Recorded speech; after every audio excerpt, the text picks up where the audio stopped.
This is the Barbecue Central Radio Show, which airs live every Tuesday evening from 9 to 11 p.m. Eastern Standard Time. The Barbecue Central Show is being brought to you by Big Papa Smokers.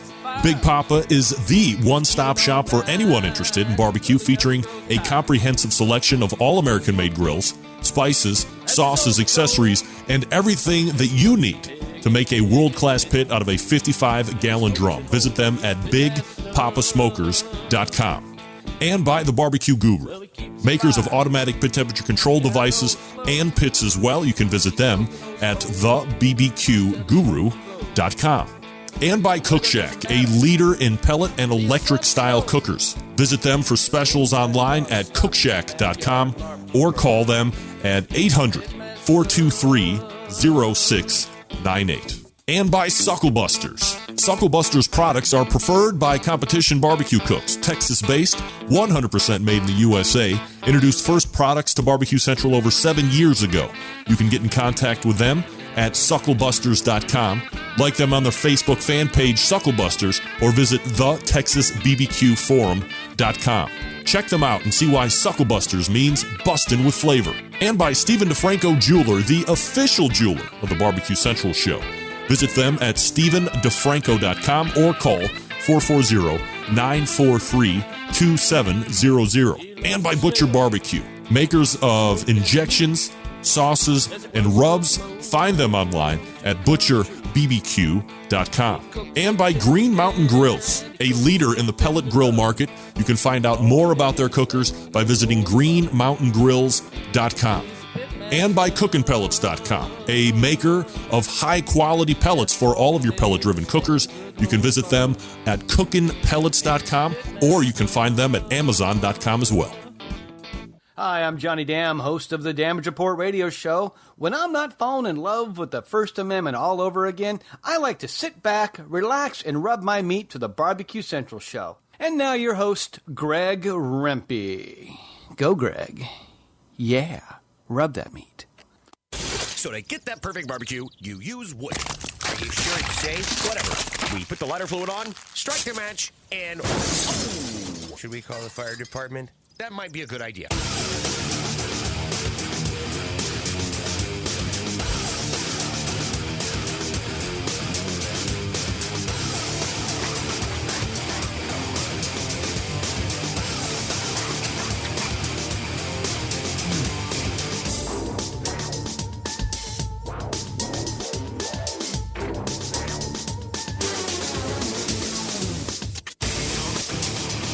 All right, good evening and welcome to the Really Big Barbecue Central Show. This is the show that talks about all things important in the world of barbecue and grilling, broadcasting live and direct from the Rock and Roll Hall of Fame city of Cleveland, Ohio. It is the barbecue capital of the North Coast. I'm your program host, Greg Rempe. Happy to have you aboard here on your Tuesday evening. You want to jump in on it tonight, more than happy to have you. A phone call, 216-220-0966. You can also email the show, Greg at thebbqcentralshow.com. Anything else you want to find out about the show, as I tell you each and every week, can be found at the main website, thebbqcentralshow.com. And here's what's happening on the show tonight, coming up in about 13 and a half minutes from now. We tried to get them last week. I'm not sure exactly where we fell short. Well, that's not true. I know exactly where it fell short. There was a digit that was double imposed. I would impose it. So when we called, there was nobody there. However, through the help of the person putting together this interview, we've gotten the right number dialed in. So we reload. One of the three pitmasters of the Pork Brothers, Mike Fritz, will join us at 9:14 p.m. Eastern. Then at 9:35, to date, the only editor when it comes to barbecue, not only in Texas but across the country. Friend of the show, you see him every once and again, Daniel Vaughn. Full Custom Gospel Barbecue. Originator, now the editor of Texas Monthly Barbecue. And then we'll move into the second hour. Currently at 10:14, You ever wanted to jump in on the show? This is your time. It's an open segment. I got a bunch of stuff to talk about. Some stuff that has nothing to do with barbecue whatsoever. Also, you might see me do this during the course of the game, or during the course of the evening. It's because off in the distance, down in the kid dungeon, I have the Cleveland Cavaliers v. Atlanta Hawks game going on, and currently we are in hand. Hey, we just made another one, ladies and gentlemen. J.R. Smith banging from downtown, yeah. So we're looking for the sweep here in Cleveland. I'll be keeping myself abreast of the scoring. Needless to say, you must know that I love you rat bastards more than the Cleveland sports because I am here. I didn't find some cheap-ass, lame excuse to not show up tonight so I could take in the Cleveland Cavaliers' potential sweep and earning their way back into the NBA Finals tonight. No, I am putting on a show. As hard as that is to believe, as LeBron James sinks another one, ladies and gentlemen. Yeah. So, if you want to jump in on the show tonight, if you've always thought, I've got something to say, but I don't know where I fit in, so on, so forth, but you think you can bring something positive, something of substance, maybe I don't agree with what you're going to say. I don't care. Just bring it in a strong and spectacular fashion, and we'll be fast friends. But a lot of stuff to get to otherwise. So if you want to jump in, you can say it. 216-220-0966, and you can do that at 10:14 tonight. And coming out of the bullpen, the official Barbecue Central sauce and rub reviewer and the creator of Scott Roberts Web, Scott Roberts, resumes his monthly role. We're going to change it up just a tad. I mean, typically we do, I believe it's 2 sauces, and I think we do, it's 2 sauces and 1 rub, I believe. That's typically what we do. We're going to change it up a little bit. We're kind of doing a fun balance of... What's the fun balance? Just checking my gate ratio.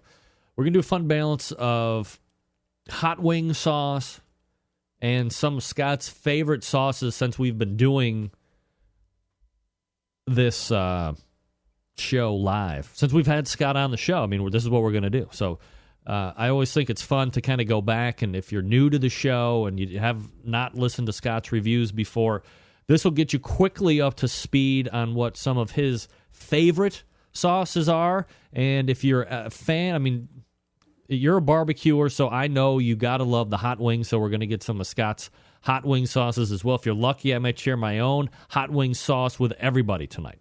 So watch out. All right, folks, you know the show's on. If you could, do me a favor, get on the Facebook, get on the Twitter, let everybody know that this show is happening live right now. You can send them to a couple different links. If you know they have no access to computers or videos, hey, that's fine. This was a radio show when it started originally, and I reluctantly added video due to the request and demand of the Centralites, which I'm still unsure why I actually did that. Nevertheless, if you want to send them to the audio only, send them to the main website, thebbqcentralshow.com. You can also send them to TuneIn, one word, tunein.com, and then search BBQ Central. You can get the live audio stream there.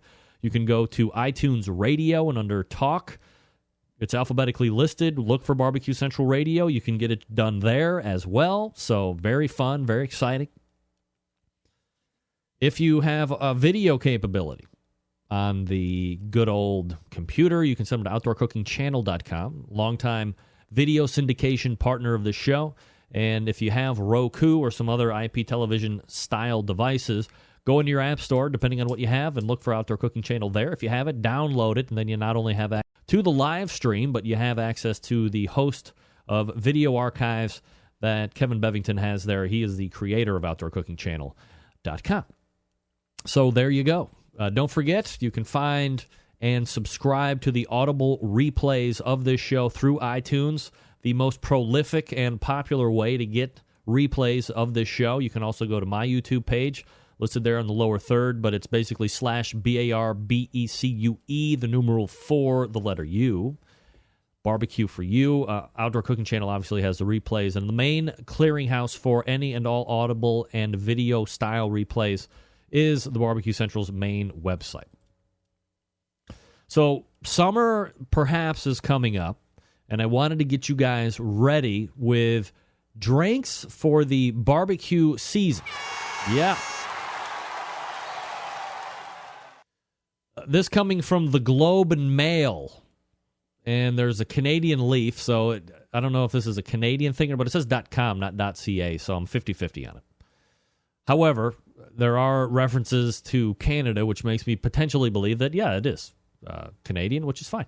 So if you're going to be eating burger, 'tis the season for Belgian-style farmhouse beer, such as a Saison DuPont, a summer standard known for its earthily, fluffy foam, light herbal citrus notes, and golden hue. Perhaps the quintessential farmhouse ale Saison DuPont is the only accompaniment a burger needs.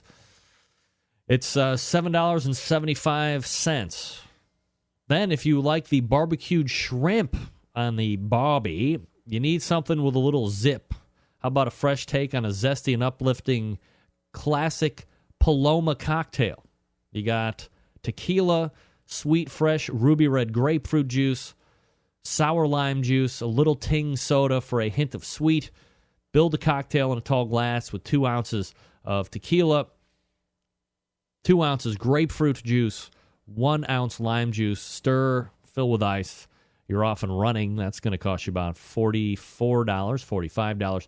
And if you're going to do spicy grilled chicken tacos, because that's what I think about when I'm doing barbecue, wheat beers and Latin flavors get along so well that the pairing is almost cliched, but Les Trios Musketeers Hoppenwies is breathing new life into the old tradition, the slightly savory Quebec craft beer, say that 5 times real quick, complements salsa, grilled meats, and queso, which, of course, we all know is cheese, right?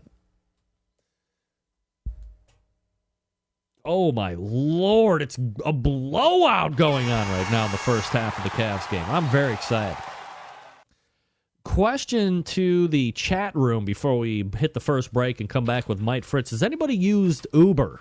Have you ever used Uber as a customer, or are you an Uber driver? I'm looking for both reactions, especially if you're an Uber driver.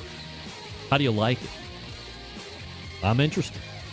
Let me tell you what else is interesting to me. Big Papa Smokers, for crying out loud, it's the one-stop shop for anyone interested in barbecue. #1 dealer of Mac pellet grills in the world, Big Papa Smokers features a wide selection of American-made grills and smokers, such as the Old Hickory Ace BP, the Gateway drum smokers, and even a drum kit that gives you everything you need to make a world-class smoker out of a 55-gallon drum. Big Papa Smokers has also made a name for itself in recent years by crafting an award-winning line of championship rubs. From flavors like Sweet Money to Happy Ending, their rubs have had a hand in winning almost every major barbecue competition, including the 2012 and 13 American Royal, the 12 and 14 Jack Daniels, the 13 Kingsford Challenge, and the 14 Houston Livestock and Rodeo, also the 14 King of the Smoker. And don't think that BPS can just be pigeonholed into the competitive barbecue either. No. BPS rubs have become so well known. They've been picked up by a national restaurant chain, BJ's Restaurant and Brew House. The 4 of the 9 BPS rubs featured on the permanent menu, and amid glowing reviews, BPS rubs are proven to be a great addition to anyone's pantry. Big Papa is also banded together with fellow California-based rub company Simply Marvelous Barbecue to form what has now become known as the West Coast Offense. Defying conventional wisdom, these 2 California-based rub makers have cornered the market on competitive barbecue and begun to redefine the flavor profiles that competitive cooks from across the country have begun to aim for.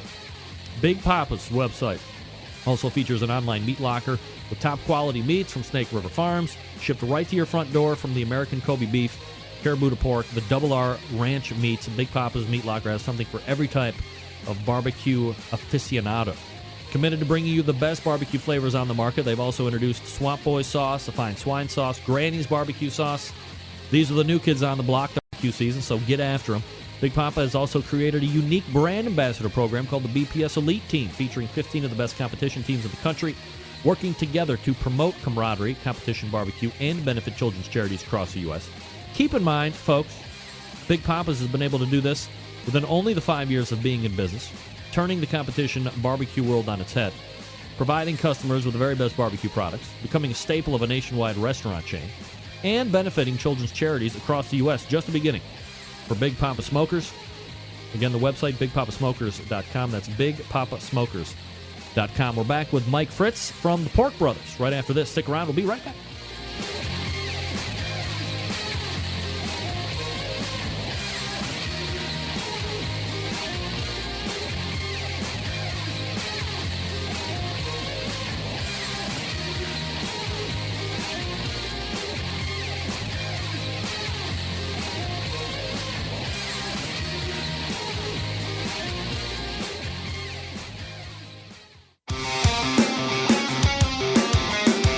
Broadcasting live from the Barbecue Central Radio Network studios in Cleveland, Ohio. You're listening to the Barbecue Central Radio Show. Once again, here's your host, Greg Rempe. Hey, welcome back, everybody. 216-220-0966. Greg at thebbqcentralshow.com. This portion of the Barbecue Central Show being brought to you by Sam's Club. That's right, Sam's Club National Barbecue Tour, 31 cities, $500,000 in cash to be won. Next stop on the tour is this Saturday, May 30th, Hendersonville, Tennessee. It's a local qualifier that feeds the top 6 teams in the South Haven, Mississippi Regional Final that takes place September 9th of this year. To find out more about the Sam's Club Series, check the results, or to potentially register your team to compete. You only got to win 3 to win all the money. You can visit kcbs.us/Sam's Tour. That's kcbs.us/Sam's Tour. All right, joining me now, a guy we were supposed to have last week. We had a little number mix-up. Everything has been fixed now.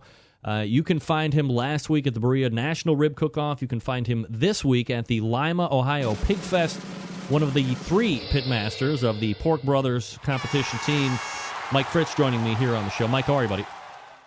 Hey, I'm good. How are you doing this evening? Doing absolutely fabulous, Mike.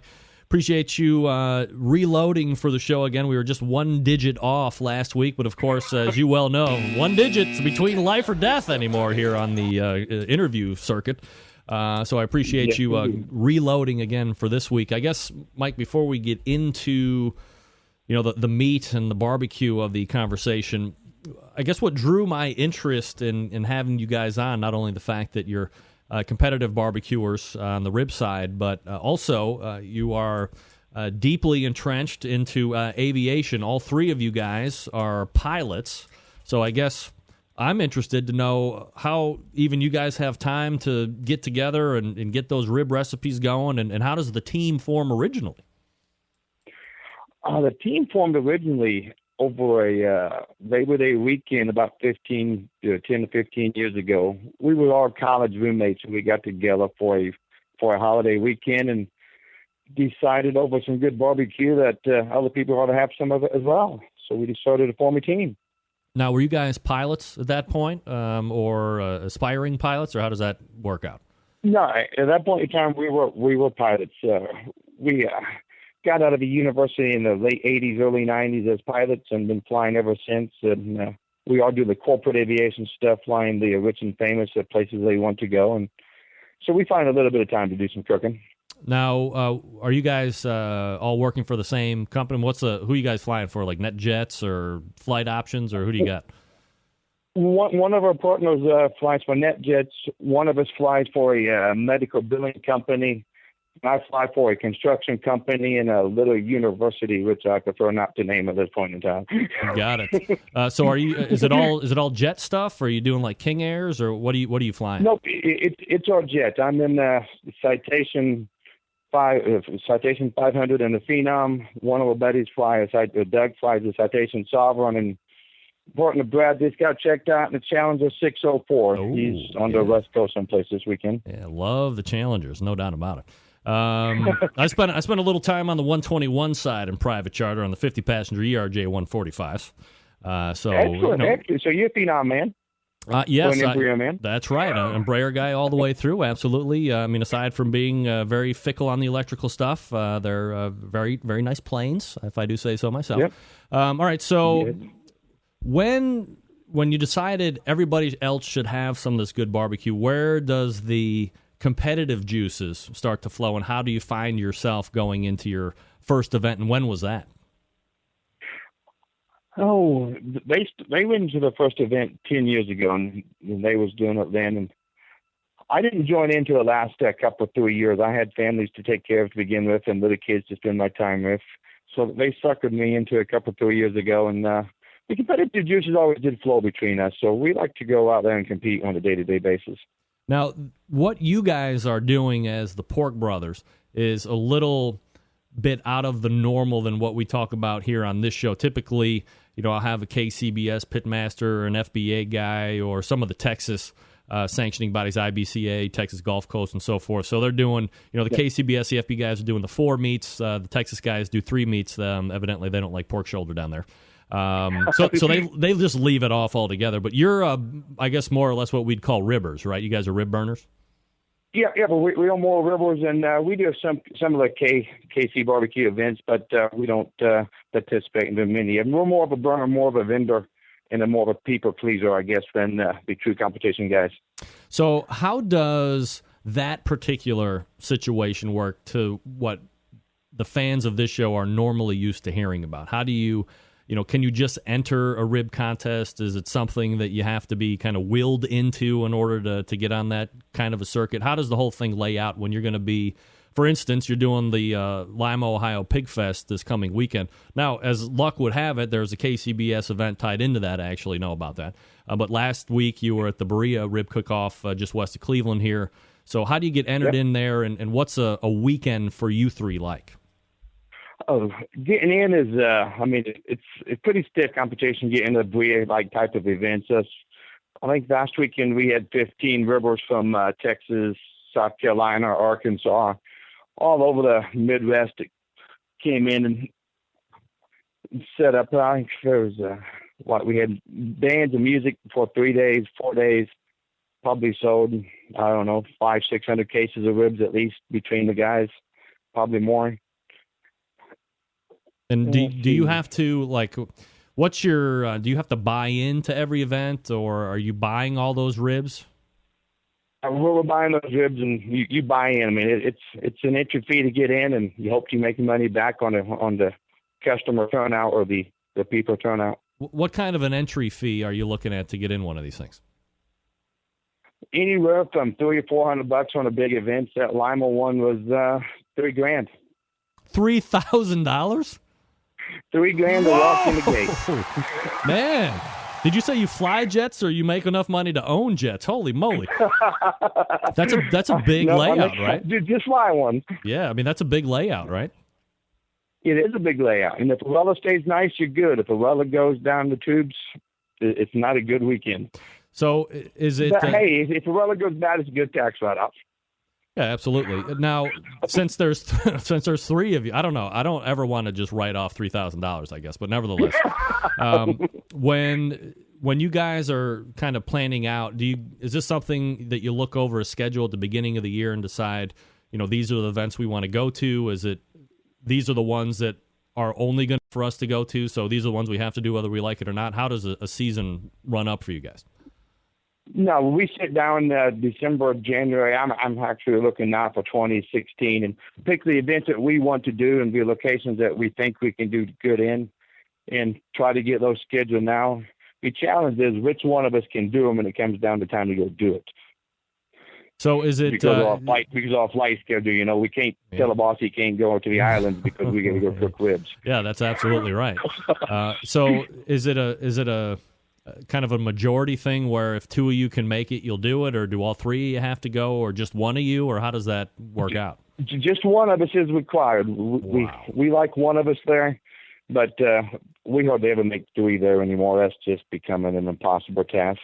So how are you able to? That's why I joined up to give us 3 to do a reference to the 2. How can you, if it's only one of you, how can you compete and vend and serve them? I mean, I don't know what it's like across the rest of the country, but I mean, as soon as Memorial Day hits, it's like, as you saw, this past weekend, there was the Berea Rib Cook-Off on the west side. There was the Mark's Rib Cook-Off right downtown on BKL. So I just completely lost my train of thought there. Well, I mean, so rib competitions, at least in the Cleveland area, go off like hot fire here for the next 6-7 weeks. So how are you able to accommodate the competition side and vending to make some of that cash back? It's friends and family. Last weekend I had my wife, my daughter, my son, 2 of his buddies, and I got lucky last weekend. One of my partners, Doug, was available. So we actually had 2 of us there last weekend, but can never plan on it.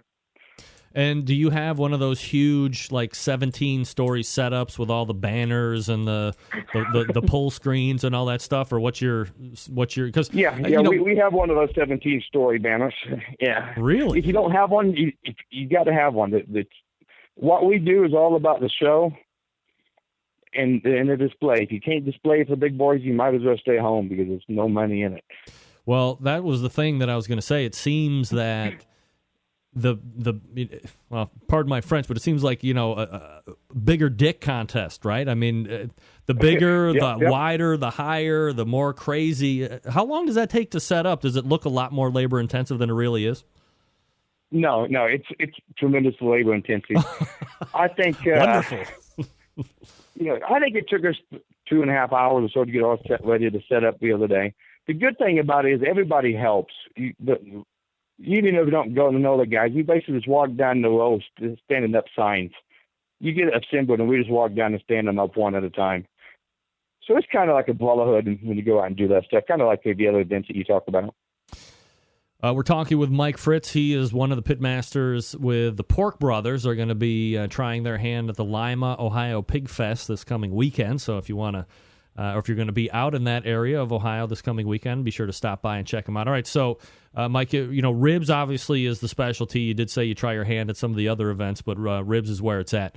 So how do you select the ribs? Is it only spare ribs for you guys? And kind of, if you could, maybe without revealing too many secrets, take me through the whole process of how you're doing your ribs and how you serve them up to the public.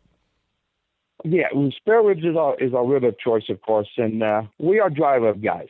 We are strictly all about the rub and the spice. We like it a little sweet, a little hot, and most of the guys cover or do something to it. We're 100% dry rub guys across the board. And are you using a rub that is commercially available, or does the Pork Brothers have their own rub that you've devised but also might be selling as well? Well, we have our own rub we use most of the time. Depending upon a flight schedule, once in a while we have to resort back to cheating to get things accomplished. But we have our own rub, our own sauce that we use whenever possible. All right, it's so the best way to go. Cooking process-wise, what kind of a cooker do you run, and how are you cooking? We run a Southern Pride 500, which is gas-powered, propane-powered burner, using hickory or apple most of the time to smoke with, and it's slow and slow. The ribs are usually 3.5 hours in the smoker. 245, 250. They come out, basically Kansas City barbecue, just that little tear we like to get out of it. Nice little glaze on top. It does a really good job. One of the other things that I see that I kind of associate with the rib burns versus the other kind of competitions is that, guys seem to have the big tray-style grill, charcoal grills, and that they got the ribs on there, and they are saucing the shit out of their ribs and turning them and saucing them and turning them and saucing them. Is that a similar process? Is that like a common practice, or is that just something to kind of get the crowd motivated that's watching the 8 o'clock in the morning news in the morning?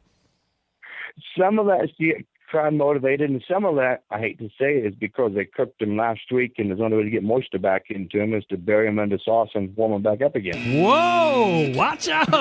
We're pulling the curtain back, ladies and gentlemen. It's a lot of money to lay waste to otherwise, right? Yep. But most of those guys cook the week before. We do ours straight from the smoker to the plate. So when you're buying, what's the most amount of racks of ribs that you would buy for a weekend? We did 50 racks last weekend in Brea. 50 cases, I mean. So what's 50 times 12 is whatever it is. I can tell you in a second. 50 cases last weekend. 50 times 12 is 240 racks of ribs. Yeah, which is our biggest weekend. We don't, like I said, we don't do many of them, 6 to 8 a year. Trying to find time to get in the flight schedule anymore, and that's an impossible task. And we do it for the fun of it. Where are you buying 50 cases of ribs? We have a local supplier next to one of us we buy most of them off of. And some of the events, like the Bria event, there's a corporate sponsor that likes you to buy them off of him. Who is that? It was U.S. U.S. Food. Yeah, U.S. Food this week, yeah. Yeah, and does he give and you that a deal? Makes it convenient because they just truck them in. Yeah, well, yeah, he's probably got like 5 pup reefers just sitting there full of ribs, right? There was 4 sitting there this weekend, yes, sir. God. Yeah, and does he give you a deal, or does he give you the high hard one? No, the deal. You don't have to buy it for him. He just gives you the opportunity there at Bria. I know they have the Columbus Rib Fest as a true corporate sponsor, and you have to buy off of them there. But actually, his price is the best price we found all year. Now, when you're vending the ribs versus turning them in, and I would imagine that when you're turning them in for judging, are they just taking like the local socialites and celebrities to do the judging, or do they have a certain amount of people that travel with you guys and that are trained judges in order to pick a winner? Depends on the event. Most of the events are just socialites to pick whatever hits their fancy. Some of them it actually brings in KFC judges or from other entities to judge it. But most of the time they're just normal human beings. They go, oh, that's a good one. Well, is there any difference between how you're cooking your ribs to vend versus what you're turning in for the competition portion of it? And not really. What we figure is good enough for the judge is good enough for the customer. So we treat the judge about the same way. We may spend a little more time cutting, a little bit more time, making it look pretty for the presentation, but the prep process is the same. What do you get if you win it? Like, how did you do last week in Berea? We did not win, I can tell you that. Like last week in Berea, they had best rib, best sauce, then they had a People's Choice. People's Choice is the one we all want because that means they're going to come buy everything you have left. Yeah, right. And it's all about the trophy and the customer base. If you win a title in an event, the next year you reap benefits in the form of Jefferson's, Hamilton's, or Franklin's. You mean cold hard cash, ladies and gentlemen. Yeah. That's right. Show me about the money. The greenbacks. That's right. All right, so you're going to be in Lima. Well, let me ask you one other question. So what was you pay the entry fee last week, and then you buy all the ribs. Like, what was your expense layout last week? Oh, I think we spent ballpark. I think we spent $10,000 before we showed up. Oh, $10,000. Okay. So that's serious cash. So after the vend, I mean, the weekend was pretty good. I mean, long weekend, good weather. It was kind of hot a couple days. What are you able to make back? Plus, I mean, what's your financial situation like there? Yeah, we like to be at least we like to turn at least a 50% profit, if not better. At the new events, it's tough sometimes, but we usually get it accomplished. The big guys up there, that was a 15 vendor show. Some of those guys made a fortune. I have to be honest with you. Some of those guys kick butt up those events. So if I put in $10,000 for an event, I mean it's not crazy then to think that I could recoup back at 30 or 40 G's, so I'm plus 30 in the net. Yeah, you could be. You're probably going to put in more than $10,000 to be plus 30 because you got your rib costs, so you have few supplies. But, labor and setup is the most expensive part of it. So once you start selling them, the more you sell, the more you make. 30, 40 grand is an easy weekend, I would think, at Bria for some of those guys. Wow, absolutely incredible. Great insight. We're talking with Matt Fritz. He is one of the 3 pitmasters of the Pork Brothers, and you can find him this weekend in beautiful, dare I say, tropical Lima, Ohio. And, of course, anybody that knows that knows I'm... It's open mic night, ladies and gentlemen. He will be at the Lima, Ohio Pig Fest, as I said earlier. That does have a KCBS competition attached to it as well. But Mike, and depending on one of his other co-pilots, might be joining him. I mean, co-pilot in only the Brotherhood barbecue way, not they're the right seat and you're the left seat. That you guys will be together and looking to snatch a championship up in Lima, Ohio, right? Yes, sir. Hopefully we can get something out of it. That's what we're looking for. All right, Mike. A win every weekend would be nice. I appreciate the time tonight, and good luck this coming weekend. Okay, thank you very much. Yeah. You have a good evening. You too. There he is. Mike Fritz from the Pork Brothers, ladies and gentlemen. You know, that's a whole different thing. Like, I had a... he just passed away too. I mean, dude was a legend on the Ribber circuit. Does anybody remember Billy Bones? Shout out posthumously to Billy Bones. He was like a Michigan guy. Everybody remember Billy Bones? I mean, straight up Ribber legend. And I had him on the show once, but this is what Mike and his boys do. They're Ribbers, so they somehow get on the dude. $10,000 to do Berea. And depending on who you talk, I'm not looking to start any fights here, but if you talk about, the rib cook-off in Cleveland, everybody talks about the Marks one that's downtown at Burke Lakefront Airport. That one has been going on forever and ever, and then Berea has risen to some type of popular fame. And then you got them in Strongsville, and you got them in Lima now. I mean, they're popping up all over. As soon as Memorial Day hits, Memorial Day hits, man, these rib contests come out of the woodwork because people in Ohio are and love ribs. Book it, Dano. Thanks to Mike. Good luck in Lima this coming weekend. Public service announcement to the barbecue brothers and sisters out there from your show sponsor, Stephen DeFranco of StephenDeFranco.com. That's right, folks. He's a barbecue junkie, I've told you 100 times. Father's Day's coming soon. What to get dear old dad? New clothes that he won't wear? No. New shoes that'll cover in barbecue sauce? No. A new tie? Forget it. Stephen DeFranco Jewelers has the perfect answer. A new watch. That's right. Steve has an incredible selection of watches that would be perfect for dear old dad. How about Bulova watches? Why spend a ton of money on a watch if you don't have to? Bulova watches, stylish, affordable, starting under $200. Bulova watches come in traditional quartz styles, retro-styled automatic versions, chronographs, skeletons, and traditional styles fill out the Bulova line of timepieces. How about that Precisionist? I got one. Want the most accurate time in the world? Who doesn't? The Precisionist is that watch. Exclusive movements from the Precisionist break down the second-hand movement into 16 segments per second, giving the second hand a smooth-moving appearance. Steel and titanium versions are available as well. The Accutron, I got one of those too. High-end without the high price Cadillac of the Bulova line. The Accutron is the pinnacle of high design and high-end design without breaking the bank, starting below $600. The Accutron watch gives you that high-end style, quality, and lifestyle without breaking the bank. Now, maybe you're a gadget junkie. Citizens might be perfect for you, gadget guy. EcoDrive technology converts light into energy, powering your watch perfectly and accurately. Need a timer for your barbecue cooking? Some Citizens have multiple timers along with alarms, multiple time zones, etc. And last but not least, I got to get me one of these. The Philip & Company. Many high-end European watch companies use swift movements from a company called ETA. Philip hand assembles his watches personally using ETA movements. Hand-picked components starting at $895. Phillips watches not only have an elegant European style, but they're affordable. All of the Phillips watches are serial numbered and registered with Philip himself. All watches from Stephen DeFranco Jewelers come with the exclusive watch performance package that includes a 1-year extension of the manufacturer's warranty, free engraving, free watch batteries for life, free polishing cloth, all this at no additional charge. Call Steve right now, 440-943-2700. Tell him you're a barbecue brother or sister. He'll give you the real discounted price on the watch. It's not allowed by the manufacturer to give you the real discounted price. 440-943-2700. As always, Steve will ship the watch to you for free as well. Daniel Vaughn out of the break. Stay tuned.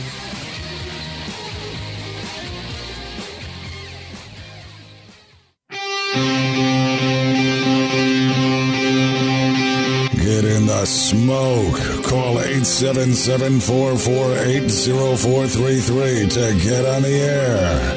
Now, here's your host, Greg Rempe. All right, welcome back. This portion of the Barbecue Central Show being brought to you by Green Mountain Grills, manufacturers of some of the greatest pellet cookers on the market today. If you're looking for a big cooker to house a lot of food, they got one for you. If you're looking something MOR, yeah, they got you covered there. That's middle of the road, though. They got you covered there, too. Something to take on the tailgates. Football season's coming not too far away. They got you supplied there as well. How about pellets for those cookers? You know it's pellet-driven. You can get great pellets from Green Mountain Grills as well. Visit greenmountaingrills.com. greenmountaingrills.com. I love mine. You could love yours too if you'd only go to greenmountaingrills.com and you can hook yourself up with something like, I got the Jim Bowie. I love big. Go big or go home. That's my motto. And talking about big or going home, he is the only barbecue editor that I am aware of in this vast country of ours, located in the Texas. You see him on this show every once in a while as well. It is Daniel Vaughn joining us here, the prophet of smoked meat. Daniel, how are you, buddy? I'm doing great. How about yourself? Well, I'm doing absolutely fabulous, Daniel. We're watching the Cavaliers put the veritable smack down on the candy asses of the Atlanta Hawks. It's a blowout. I like to hear it. As a former Buckeye, I can imagine you have at least some allegiance back on this side of the country, right? Yeah, absolutely. It's not hard to cheer against the Atlanta Hawks either. Well, if the Atlanta, it seems that the Atlanta Hawks will fall in spectacular fashion to the Cavs tonight. On the off chance that the Houston Rockets can somehow claw back and win the West, will you have a hard time deciding who you should vote for then? Absolutely not. No. When you live in Dallas, and I'm also a fan of the Dallas Mavericks, there's no love for Houston. Aha, that's right. So it's Cavs by default, if nothing else. That's right. All right. Exactly. I'll take it however I can get it. Daniel Vaughn is our guest right now. He is the barbecue editor for Texas Monthly, the website tmbbq.com. Daniel, a couple things that I wanted to talk to you about tonight, and we'll see what's happening in your neck of the woods as well. First, I remember, I don't want to bring the show down here, but I remember, was it a year or so ago, you got into a little bit of an internet tussle with one Josh Ozersky, who recently and suddenly passed away. And yeah. I guess, I wanted to get your take on what you feel Josh's legacy is, not only in barbecue, but I guess kind of in the whole food blogging and food promotion genre, and kind of, what kind of a emotion and what kind of an energy he was bringing to the industry. Certainly a lot of energy, a lot of strong opinions, which is why he was so fun to spar with. It really is a real loss for people with, true opinions. So many food writers these days really just go along with whatever the popular opinion is, or just basically fawn over the same chefs or pit masters over and over. He was a guy who wasn't afraid to pull punches. He had, like I said, very strong opinions. I disagreed with some of them, but I agreed with usually the heart of them most of the time. Why do you think, being in the journalistic realm as you have been for a number of years now, why do you think there has been, I don't know if I want to call it a trend, but there does seem to be a decidedly obvious, as you said, thing where these people will just fall over the same talking heads and the same chefs that they see put up on television, where, in years past, I think it was not only liked and valued, but people wanted to see somebody have their own opinion and stand up for what they believed in, which seems to have kind of ushered through the wayside now. Well, I think a couple of things you're talking about here. One being, the same people getting repeated attention over and over. And I think that really just comes with the cycle of things, where you have somebody locally who, quote unquote, discovers someone. That person starts to get attention, maybe statewide. And then especially in a place here in Austin, you have a lot of places who get attention over and over. Franklin Barbecue being one, Law Barbecue being another. Both of those places very much deserve all that attention. But you also have to remember that when media from outside, like from New York or California or Chicago or wherever they're coming from, when they come to Austin for South by Southwest or whatever big function is going on in Austin, those are the places they're going to go, and they're going to go back to their magazines or their local newspapers, and those are the places they're going to write about. So it gets further and further written about. And inevitably, it seems that there is hardly any negative criticism when those people go back to their own shitholes of life, wherever they're coming from, and almost perpetuate, in my estimation, they're saying this is great when perhaps in reality it's average or perhaps less than average. Well, yes, I agree. But also you have to understand that if somebody is coming from a place that is, take barbecue, for example, if you're coming from a place that is not exactly rich in barbecue tradition and you are, you're coming into Texas and you're eating someplace that we might not consider to be so great, it might be the best barbecue you've ever eaten. So that it's an honest opinion you're coming back with. It's just an opinion that doesn't have a whole lot of depth to it because you haven't done much legwork or much searching around. So I think there's a lot that has to do with that as well. Daniel Vaughn joining us here on the show, the barbecue editor for Texas Monthly. TMBBQ.com is the website if you want to check it out here while we're yakking it up here for the next few minutes. One of the other things sorry to interrupt, go ahead. But I see the same thing. When I had a personal blog for a while, Full Custom Gospel Barbecue, and I wrote reviews on that every place I went, and by and large the reviews were negative. That really is just because great barbecue is truly revered because there's just not a whole lot of it. And so nowadays I see it as I have more Twitter followers. I'm representing Texas Monthly Magazine, that when I have something negative to say, especially on Twitter, people jump all over it as if I'm some sort of bad guy because I had a poor barbecue meal and I let people know about it. So it's not only just journalists who maybe it's easier to make friends and it's a lot easier to write those positive reviews. And then from my perspective, most of the reviews that the full reviews I end up putting up on TMBBQ are positive.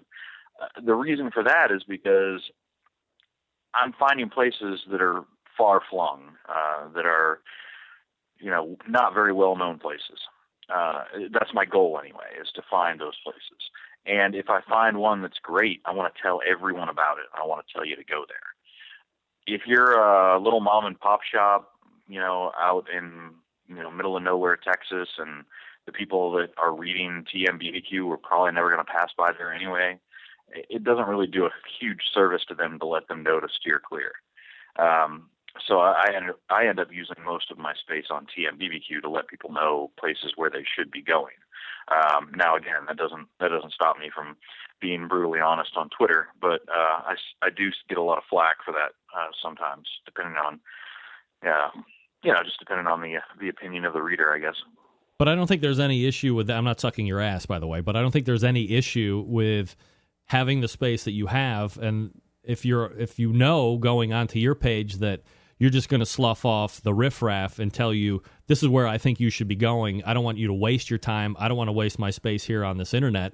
And these are the places that I would suggest if you go. I don't think there's anything wrong with that. I think where the delineation line needs to be drawn is all of these other websites that get free product or get some type of quote-unquote sponsorship to evaluate something. And there is never, ever, ever anything bad ever said about anything on these people's blogs. And you don't want to be a shill for anybody, right? Well, right. And the other thing to remember, too, is if you're writing a restaurant review, you really are writing criticism. And so when I review a place, like take a place that I just reviewed a couple of weeks ago, the barbecue shop out in Farwell, Texas. Farwell is out in the middle of nowhere. I mean, it's an hour and a half from Lubbock and an hour and a half from Amarillo.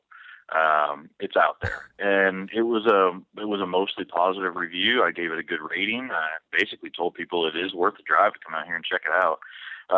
But I had some negative things to say about a few of their menu items, and one of their regulars got on and just tried to give it to me there in the comment section that somehow I just didn't get this place, and how could I come out here and trash it? And I'm like, whoa, I didn't trash it, but not everything at the barbecue shop is perfect. There's a lot of stuff out there that's worth traveling for, but they certainly have some room to improve, which that's really the case with most every restaurant. So I think there's also this idea that if you're saying something nice about a place, it all has to be nice. Do you get can I hook you in on the Twitter? Like, will you start getting after people that are getting after you, or given your status and who you're working with, do you just kind of slough it off and not get pulled into it? Well, I mean, it depends if they're coming at me with a serious question. That's really the way I judge it, whether it's worth engaging with someone. If they're just throwing a rock hoping to get a reaction, that's one thing. But if they truly want to start a discussion or even start a debate, I'm always happy to do that. Daniel Vaughn joining me here on the show. Daniel, let me ask you one last thing here before I turn you loose here, as time is rapidly expiring for us. But let's do it again sooner than later before the segment ends. The Barbecue Hall of Fame, which is now run through the American Royal, is, I don't know the other 2/3 of it, but I know that, much to my dismay, because I wasn't elected, Steven Raichlen is going to be ushered in under the celebrity/humanitarian category.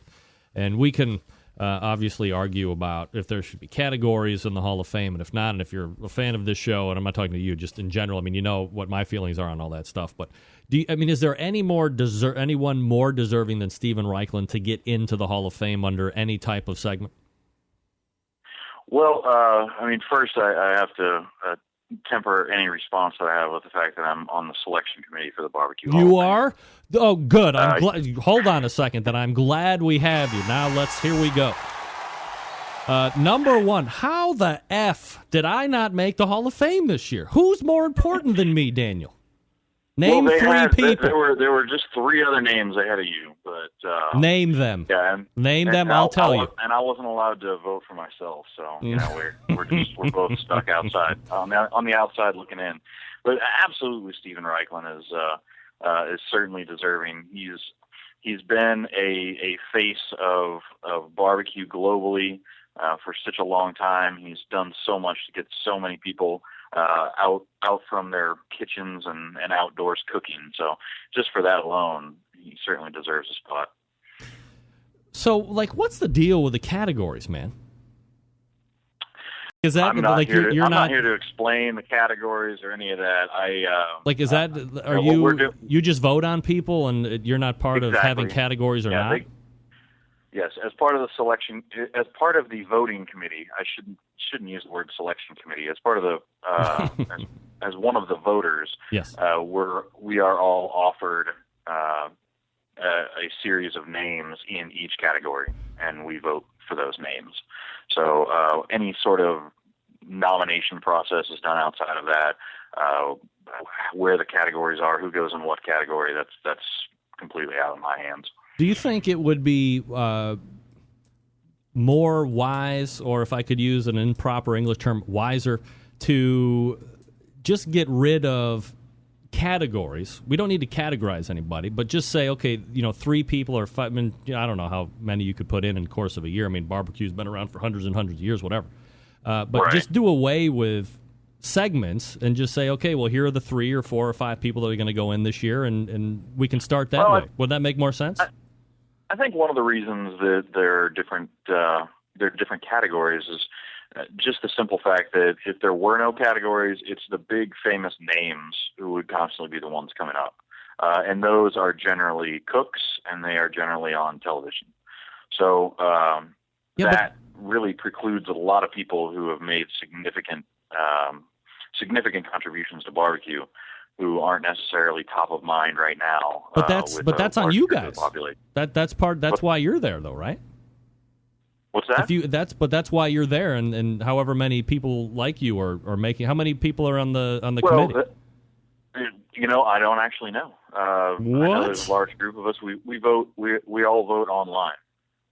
So there's not debate. There's basically all the debate happens for the people who put the nominations together, who determine who is going to go into which group. And so at that level, I mean, I don't have any control over that. So no, I'm not the one who's going to be saying, well, this person or that person who has made a significant contribution should be in there. That part's already done by the time I see the ballot.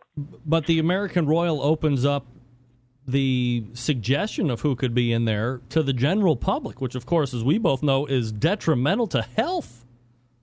That's how I got introduced to this whole thing this year. Did you really see my name this year? No, I did not. Oh, son of a... You're ruining me tonight. Man, I thought I was almost there. The precipice was in sight. Yeah, my name wasn't on there either. So, yeah, well, I understand. But I've been in it. I consider myself in good company. I'm a celebrity. So, but I guess so. My thought is if the industry has been around for so long, and it has, right? I mean, regardless of the TV stuff and who we know and who we see on TV, I mean, the people that are picking nominees, that's the first level of defense. I mean, so you don't. I mean, Guy Fieri is in the Barbecue Hall of Fame. That's a joke. He's not a barbecue guy, and I'll argue it to the very end. I know why he's in there. I get it, but he should not be in there, and that doesn't sit well with me as far as Hall of Fames and how that whole thing works. But that should be the first line. I understand where you're coming from there. I certainly didn't vote that year. Yeah, well, point taken. So I think if you have a group of people that are saying, okay, Daniel and all the others, here's who you're going to be voting on, well, they should be making those people up, and they can quickly deflect out the same big names and celebrities and stuff like you were talking about. But I've completely sidetracked, and I apologize. So we can both agree that Steven Raichlen is well deserved. Absolutely, I'm right there with you on that. All right, perfect. And we of course, and I've completely run over time, but I became so self-absorbed with myself I couldn't help it. So we'll have you back on again soon, and we can actually talk about stuff that you want to talk about. All right, well, sounds good. Well, I mean, we talked about barbecue, so that's you. Stuff I like to talk about. You're the man. That's right. Daniel Vaughn is the editor, the barbecue editor for Texas Monthly. TMBBQ.com is the website. Daniel, always appreciate the time, man. We'll do it again soon. You bet. Thank you. All right, there he is. Daniel Vaughn, Texas Monthly, TMBBQ.com, the first and only barbecue editor right now. All right, there you go. Wow. Okay, I'm over. I got to catch up. I'm fired up, man. I am completely jacked up. Got to back it down.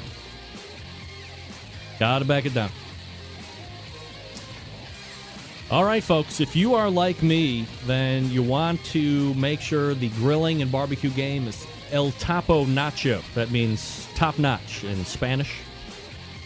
For those of you that speak Spanish,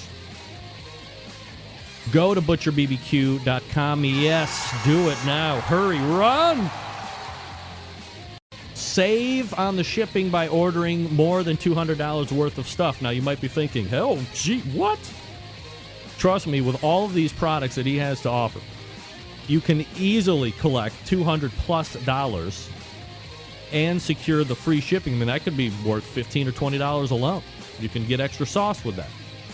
Now, you can get the injection stuff, right? You can get the pork injection, the beef injection, the prime injection, the bird boosters, the pit flavored for the pork. Of course, you can get the grilling oils that have risen to cataclysmic fame, both in backyards and on the competition circuit as well. Every week, people are switching more and more away from the blue bottle and into the clear/red label bottles of grilling oils, especially with that butter stuff. I love it.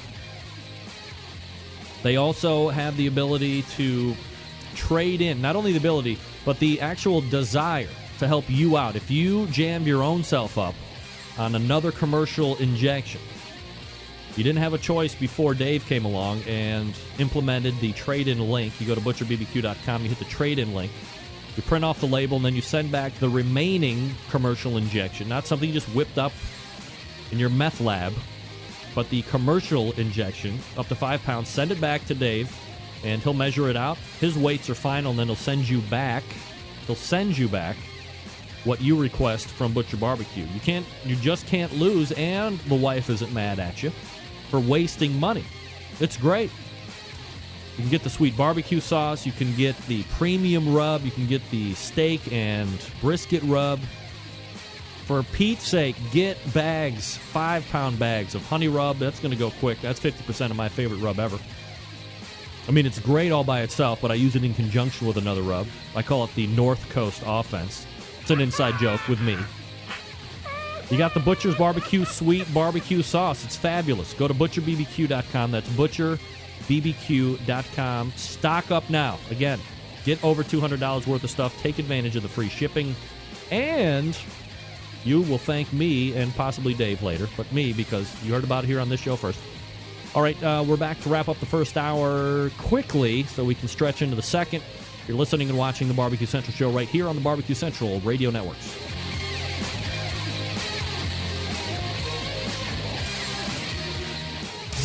Big name interviews, advice on cooking brisket and ribs, and the only host willing to share his honest opinion on all things important in the world of barbecue. It's the Barbecue Central Show. All right, welcome back. 216-220-0966. Greg at thebbqcentralshow.com.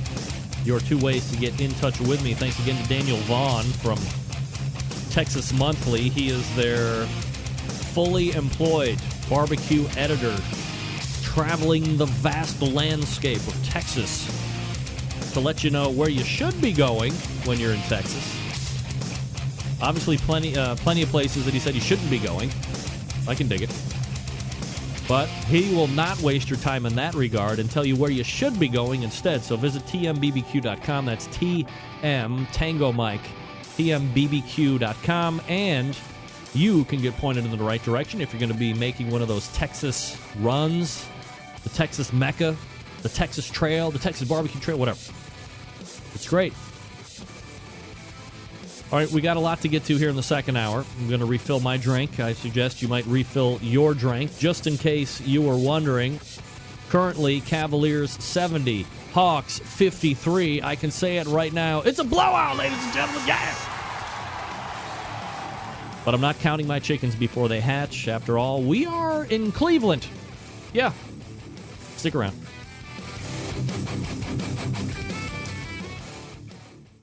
This is Chad Hayden with Moonshiner Barbecue's 19th annual Jack Daniel's World Barbecue Champion, and this is Barbecue Central.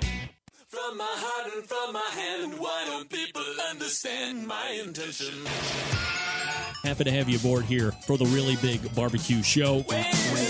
We cook because we have to, and we grill because we want to.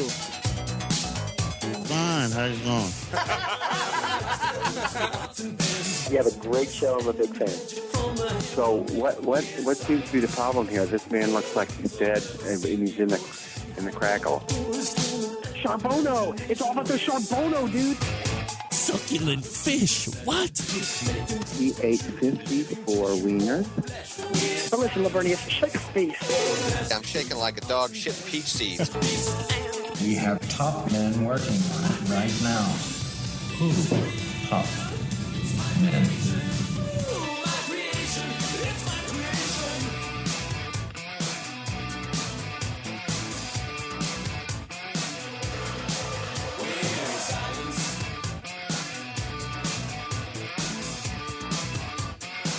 All right, just like that, we are into the second hour. This is the Barbecue Central Show. I am your program host, Greg Rempe. On the Barbecue Central Show, we talk about all things important in the world of barbecue.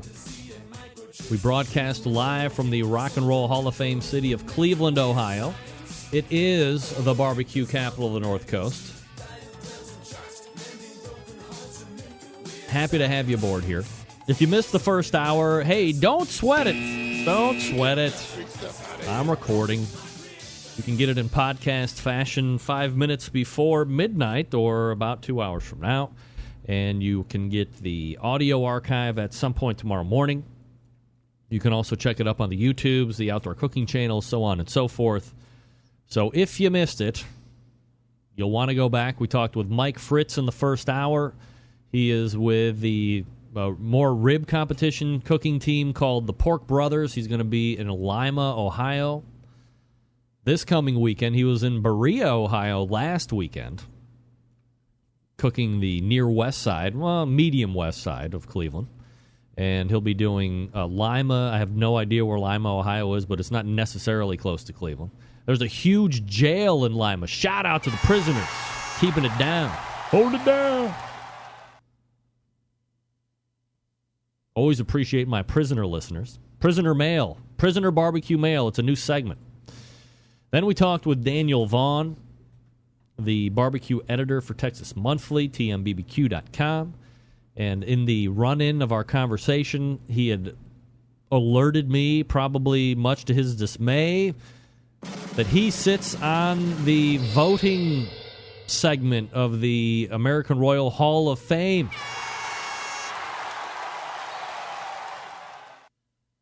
And he had me going for 1 quick minute saying that I was just shy of making it onto the Hall of Fame. Decided to come clean and say, yeah, well, I mean, we didn't actually see your name. Ain't nobody got time for that. Well, I mean, why you want to say that? You want to come on my show and give me... Hold on a sec. Triple T going up. And we didn't make it. All right, we're... is that 71 to 50 something? Wow. It's still a blowout. Let me see what ESPN says. It's 71 to 55. Wow. Man, it's great. Nothing like taking care of your current business with 5 minutes and 16 seconds left. Nothing like taking care of the business that you need, a closeout game. This is what you want to see in a closeout game. I'm scrolling. Wait, so where was I? So he told me that he was on the voting, one of the voters, or I don't know. He was a little evasive on what his exact title for Hall of Fame voting is. How the hell do I not get a vote? Get that big stuff out of here. I'm influential. I'm influential as shit. I can do it. I will vote yes for you. I will do it. I love you. Yeah, I will do it. You want to be on the Hall of Fame? I will vote for you. I will do it. All right. Still to come. The weekly barbecue roundup inaugural play. Who's excited? I'm excited. I know I am. Actually, where the hell is that thing? Let's see. I don't know what the hell I did with that. Uh-oh. Gotta find that. Let's go back. Oh, weekly barbecue roundup. May... There it is. All right, we'll play that here in a second. I'll cue that up right now. So the weekly barbecue roundup is coming up. Also, the official barbecue sauce and rub reviewer, Scott Roberts, will be joining us at 10:35. Open segment in about 10 minutes from now. The Sam's Club Barbecue Series rolled into St. Charles, Missouri this past weekend, a regional final. No. It's not right. That's not where it was. God. I'm so disappointed in me. It was in Marietta, Georgia. And that feeds into the South Haven regional final, which I believe is September 9th. Winning that particular Marietta Potts BBQ, $6.91. The Pit Crew, Georgia, second place or reserve. Hey, look at that guy moving on, number 3. Moyer's Competition Barbecue Team. Shout out, Jamie. Good job, man. Bubba Q, 687 and 3. Wow, that was really close between Moyer's and Bubba Q. Wow. Not even a half a point separating.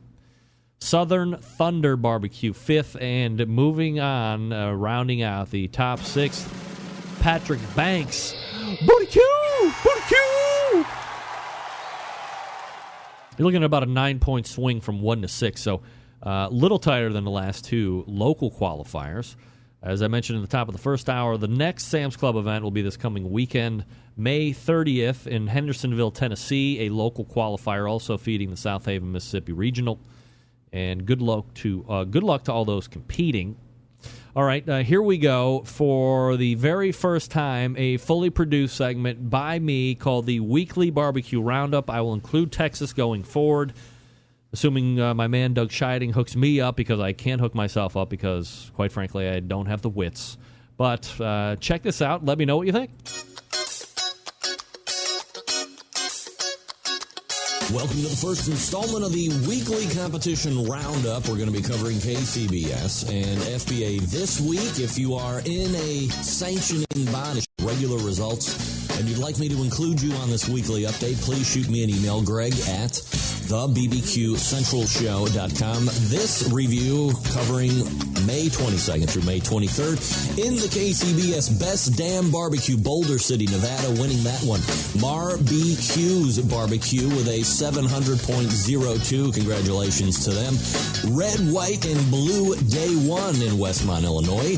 The winner of that one, Mud's BBQ with a score of 681.68. Barbecue Blues and Brews on the Bay, North Bend, Oregon, winning that one, Rooftop Barbecue with a 698.32. The 34th annual Kennett J.C. Show Me State Barbecue Cook-Off in Kennett, Missouri, winning that one, Rural Root Barbecue with a 695.38.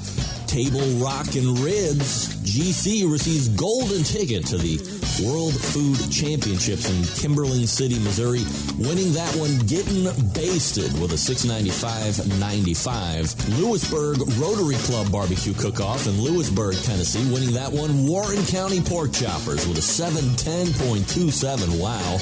And then the Sam's Club National Barbecue Tour in Marietta, Georgia, winning that one, Potts Barbecue with a 691.34. Papa Joe's Banjo Barbecue in Evans, Georgia, winning that one, Clark Crew Barbecue with a score of 696. Then we have the Red, White Barbecue Day 2. That's right, it was a doubleheader, winning that one, a Fine Swine with 692.61. The Rock City Rib Fest in Crapchester, New York. I can say that. I was from around there back in the old days. It was Old Virginia Smoke with a 683.39 taking the day.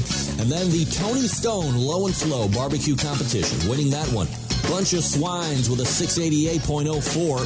Then the Sugar Mound Barbecue Festival in Mound City, Kansas, winning that one, Getting Sauced with a 691.45. And then finally in the KCBS this weekend, Smoking in the Junction in West Des Moines, Iowa, Smokers Purgatory pulling off the win with a 688.52. Now we move on to the FBA, showing one event that took place 5/23, and winning that one, Bull Rush Barbecue with a 789.11. That does it for your first installment of the weekly barbecue roundup.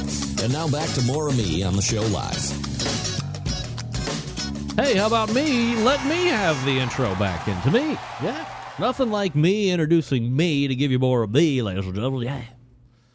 So that's the weekly barbecue roundup. I'm going to be doing that, putting it together, assembling it, or as we call it in the biz, producing it, every Sunday evening. And again, I hope to have Texas included in there as well. So if you like it, if you don't like it, love to have you weigh in on it.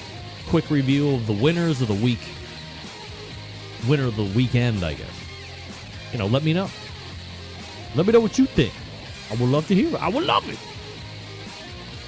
All right, folks, let me talk to you quickly about the longest-running sponsor of the show, the Barbecue Guru, makers of automatic pit temperature control devices for your cookers. If you've been thinking about getting one, especially for Father's Day, stop here.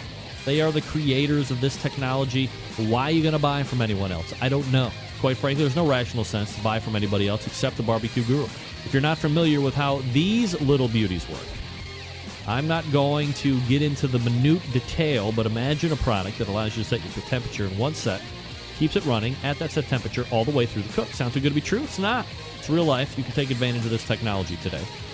Maybe you are a busy working professional, or perhaps you are constantly on the run with the kids and doing errands, and quite frankly, you just don't have that time to sit around and tend pit temperatures. I get it.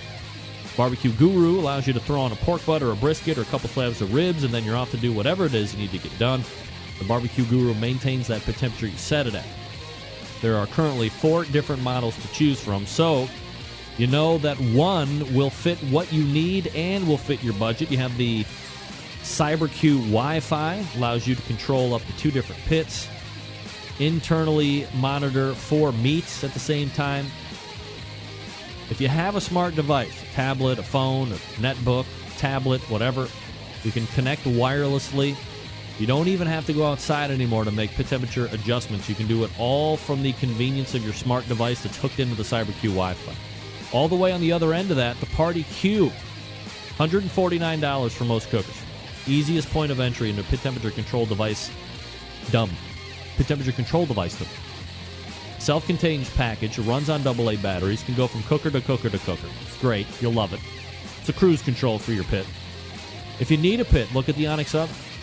Fully accomplished in backyards and on competition circuits. It's insulated. It holds a lot of meat. Accommodates the half and full pans for food service. Obviously, you know it's going to work seamlessly with any of the Barbecue Guru pit temperature control devices you put on it. Do yourself a favor. Head on over to thebbqguru.com and check out their products. If you have any questions about what to order, call them directly. 800-288-GURU. That's 800-288-GURU. They'll make sure you're outfitted with exactly what you need to get you up and running right out of the box. 800-288-GURU. Or visit thebbqguru.com. The Barbecue Guru is a breakthrough in barbecue technology. It's an open segment. If you want to talk about something, if you have been dying to talk about something, if you want to unload on me about something, your chance to do it. 216-220-0966. We're back right after this. Stick around. Broadcasting live from the Barbecue Central Radio Network studios in Cleveland, Ohio. You're listening to the Barbecue Central Radio Show. Once again, here's your host, Greg Rempe.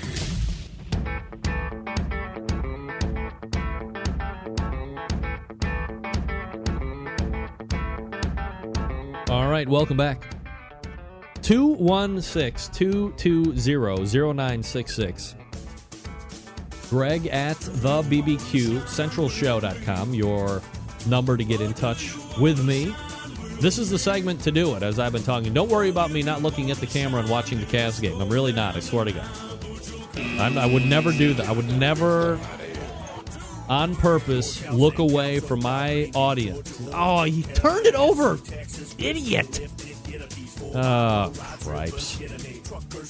I'm sorry. I would never deliberately look past you and watch one of the games in Cleveland history. Score update, Atlanta 60, Cleveland 83. No, we're losing our lead of 23 points. Wow. 56 seconds. Get that weak stuff.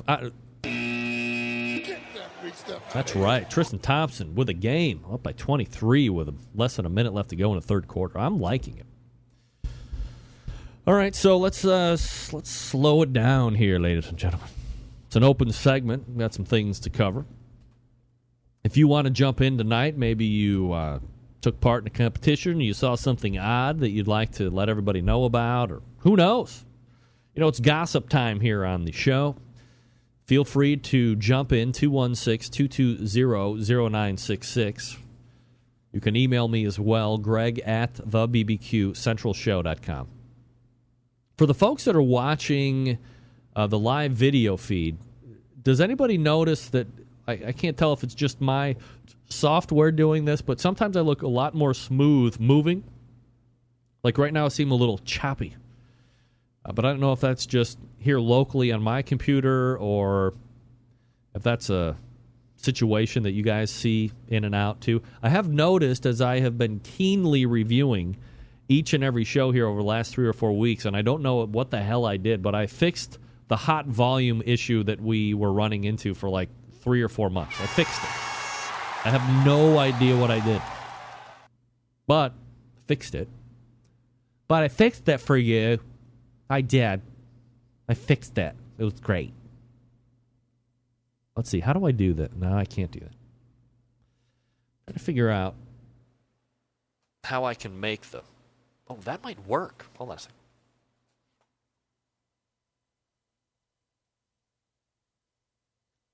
Hello? Hello? I'm talking to you. Hello? Hello? I can't... Hello? Yes, hello, I'm talking to you on the phone. Do I talk like I'm on the phone? Thank you.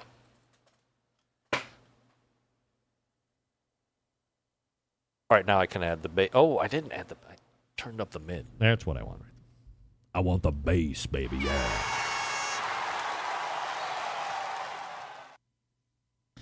Probably don't need to be that loud on the bullhorn. That thing's got an alarm. Man, I have not had to replace batteries. I thought that thing was going to be like one of the coolest things ever. I was going to use it all the time. Luckily, I didn't spend like more than $20 on it. So, in the end, I win in that regard. But, geez, talk about best laid plans. 216-220-0966, Greg at thebbqcentralshow.com. We did discuss drinks for the hot barbecue month coming up ahead. You know, I'm going to go off topic here just a little bit. Again, if you want to jump in tonight, more than happy to have you, especially right now as we're open here for this segment. We do have Scott Roberts coming up in about 20 minutes from now, 25 minutes from now, 216-220-0966, Greg at thebbqcentralshow.com. Greg, who made that list? Matt, I don't know what list you're talking about. There's many lists.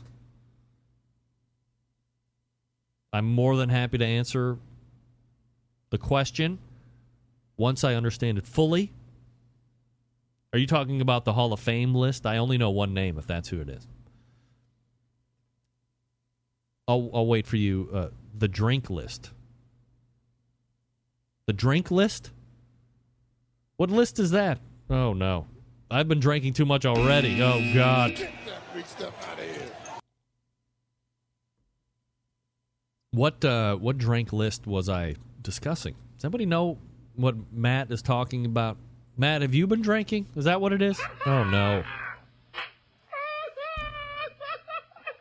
So, again, I'm sorry, 216-220-0966. Greg at thebbqcentralshow.com if you want to jump in via the email instead of calling. I know some people are a little trepidatious on calling in for whatever reason.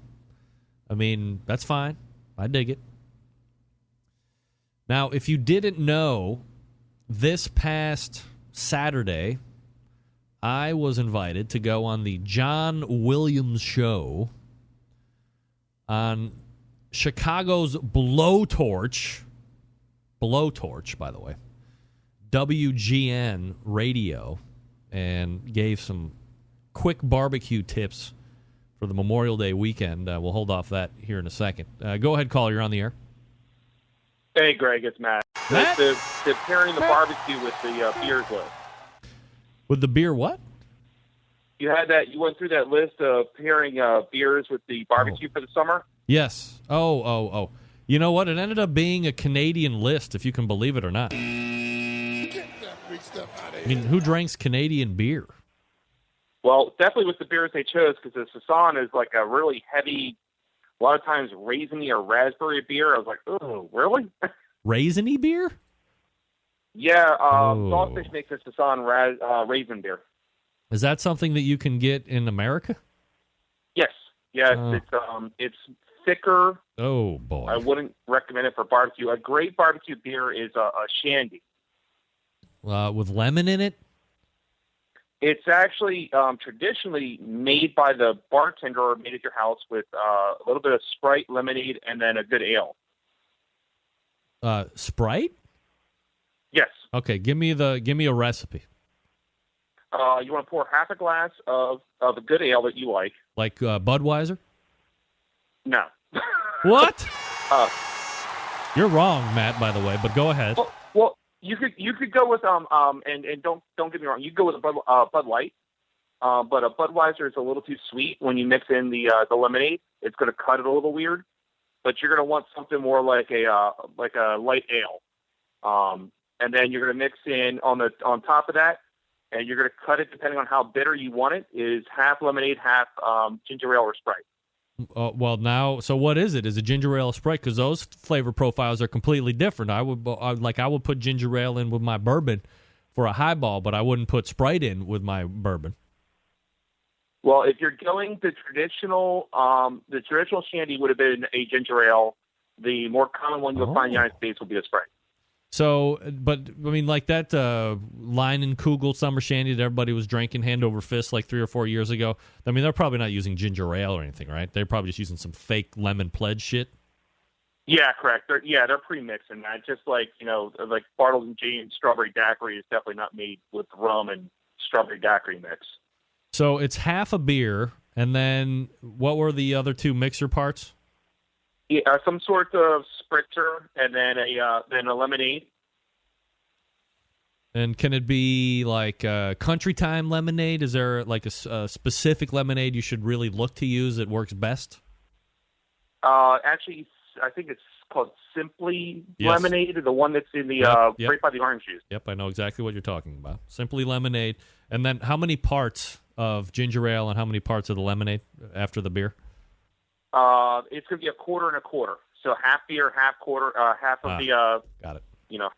So, and that'll give you a real nice, refreshing, refreshing beverage to go with your barbecue out there in the sun. Matt, you are a wealth of beer knowledge. Dare I say a beer nerd? A little bit, yeah. I can appreciate that. I love it. Matt, I love it. I know I love it. I love beer, and I love having beer nerds on my show. I would love you. You got Thanks, nothing? Greg. Anytime you need help. All right, man. Thank you. Look at this guy. Matt's the man. So you dropped Tracy Morgan on Matt, and he was like, I got to get off the phone right now. I got to get off right now. Go, Matt, I told you I would love it. I want to have one. I would want to have a summer shandy with ginger ale and beer and lemonade, simply lemonade. I would love it. I would love to get it for you. I would make it. Come to my house. I will make it for you. We will enjoy it. It will be lovely. All right, so thanks again to Matt. John Dawson weighing in with a summer shandy. I mean, of course, this guy's got summer shandy. Raging closet alcoholic. Just kidding. Quick recipe for a light, refreshing cocktail that is perfect for outdoor entertaining around the grill or barbecue. 8 ounces unfiltered wheat ale. This person used Shock Top Belgian White. I like Shock Top a lot. 2 slices limon, 1/4 inch thick. Now we're starting to diverge. 1/2 ounce vodka. Whoa! What? 6 ounce ginger beer / ale. This guy used AJ Steffen's ginger beer. Wait, not this guy. Is this you, John? You make this drink? Muddle 1 slice lemon and vodka. Strain into 16-ounce pub glass. Add the beer and ginger ale or beer. Serve garnished with slice of lemon and enjoy. Makes 1 serving. I wonder. I got to tell you, man, I'm intrigued about vodka in the beer. Not only that, let me raise you a question, John, since we're talking about shandies all of a sudden here on the show.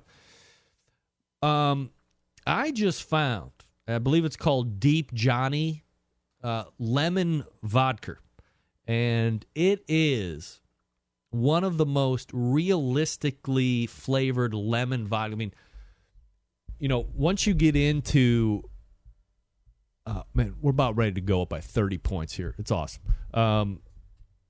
Once you get into flavored stuff, especially the fruit, it can get real fake tasting real quick. And there's nothing more that I hate than fake pineapple taste or fake orange taste or fake lemon taste. If I want fake fruit taste, I'll eat hard candy suckers.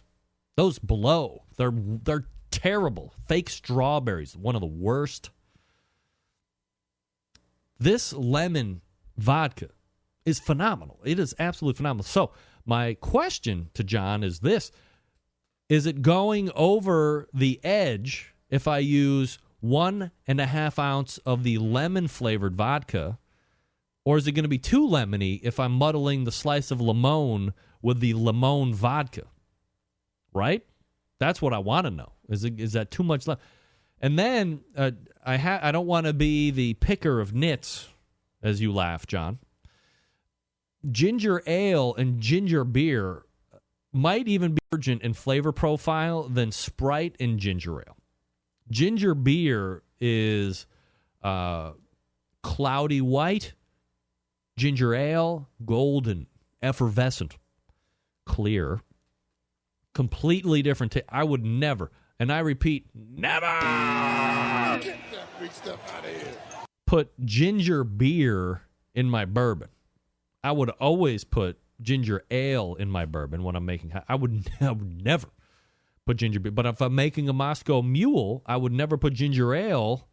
I will put ginger beer in it. Wow. Good news, folks. We're all going to be checking into the alcohol rehab, ladies, a little later. All right, so we have 2 different shandies for your sipping pleasure. Half of a beer, half of an ale, according to Matt. Half a beer, then 1/4 lemonade, the Simply Lemonade. They also make the Simply Orange juice, Simply Lemonade, and 1/4 spritzer, ginger ale or Sprite. You decide. And then you have John Dawson's Summer Shandy Cooler, 8 ounces white ale, shock top he used, 2 slices lemon, 1.5 ounce vodka, and 6 ounces ginger beer or ale. Again, I will go on record as saying you're going to get 2 distinctly different Summer Shandy Coolers if you use ginger beer or ginger ale, and I would not mix the 2, by the way. That could be a fight in your mouth. So, everybody try them, and there you go. Screw the vodka. Use the real deal limoncello. Nah. I would never drink limoncello. I don't sound like a man. I would never do it. I'm not drinking limoncello. Forget it. I'm a man, baby. I'm a man, John Dawson. Patio daddy-o. Where the hell would you even get limoncello? I'm never asking for that. I would never ask for it. Never. Sir, can I help you find something?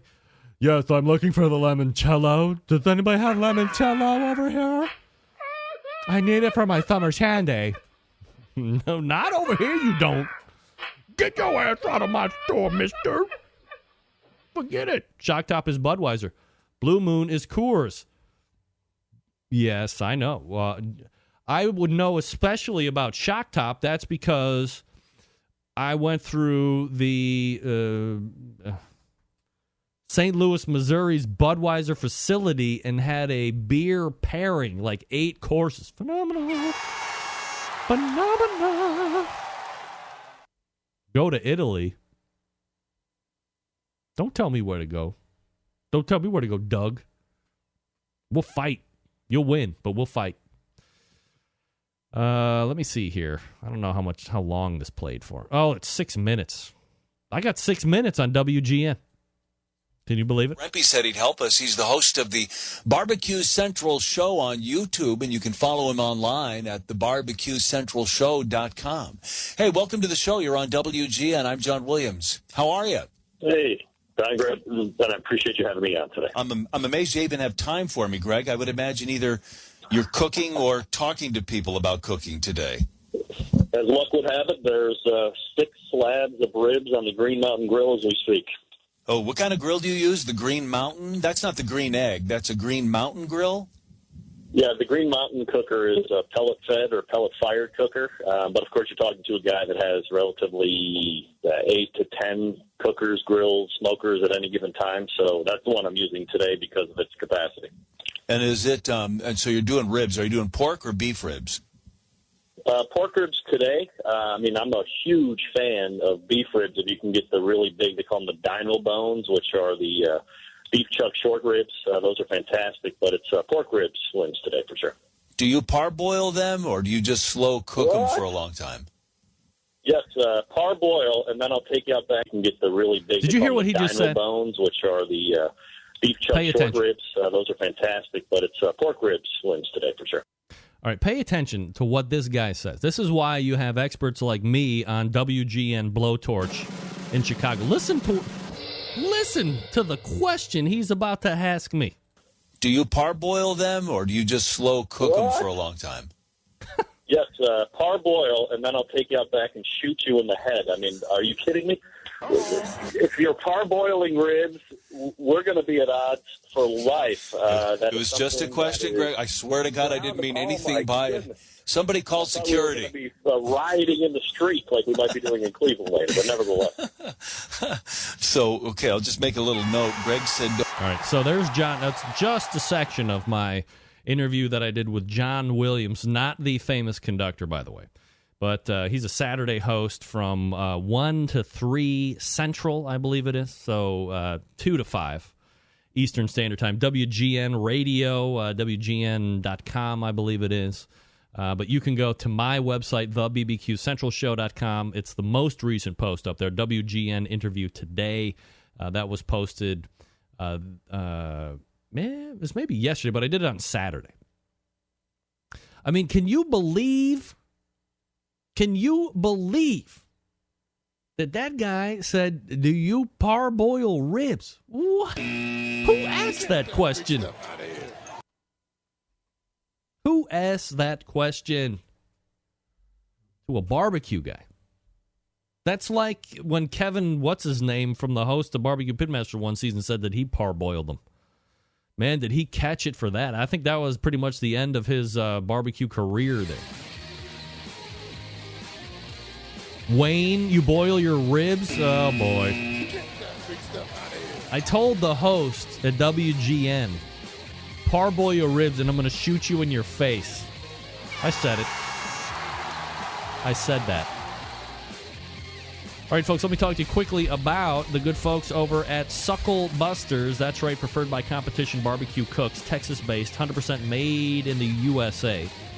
Products have won 100, if not 1,000s of awards, including first places at the American Royal Barbecue Sauce Contest. How about a new product from Suckle Busters we've been giving away for free here on the show? Honey Barbecue Glaze and Finishing Sauce. That's right, based on Suckle Busters' award-winning honey barbecue sauce. This is a thin barbecue glaze and finishing sauce, specially made for competition ribs and chicken. Super sweet, not spicy, but super red. They use a special American paprika for bright red color. Brush it on. The last 5 to 10 minutes of cooking, it'll leave a nice glossy red sheen on the meat and an extra layer of sweet flavor. Take your competition ribs to a whole nother level. The chicken, too. Available at local barbecue stores, online, of course, at sucklebusters.com. If you have not won it yet and you would like to try a free bottle of honey barbecue glaze and finishing sauce from Suckle Busters, email me right now on the subject line. Well, email Greg at thebbqcentralshow.com. You see it right there. See it right there.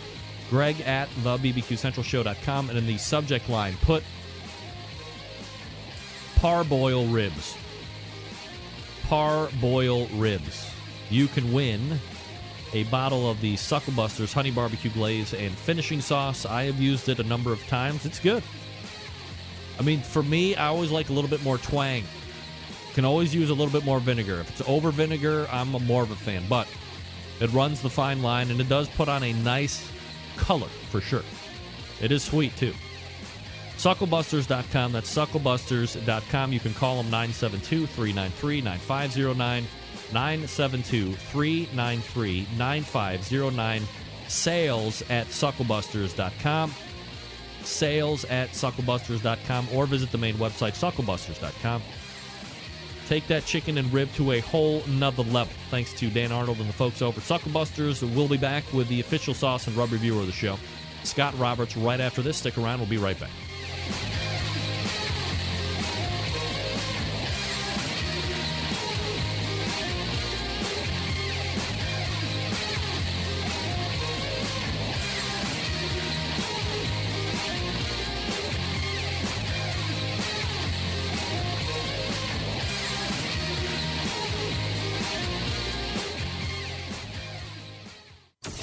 Big name interviews, advice on cooking brisket and ribs, and the only host willing to share his honest opinion on all things important in the world of barbecue. It's the Barbecue Central Show.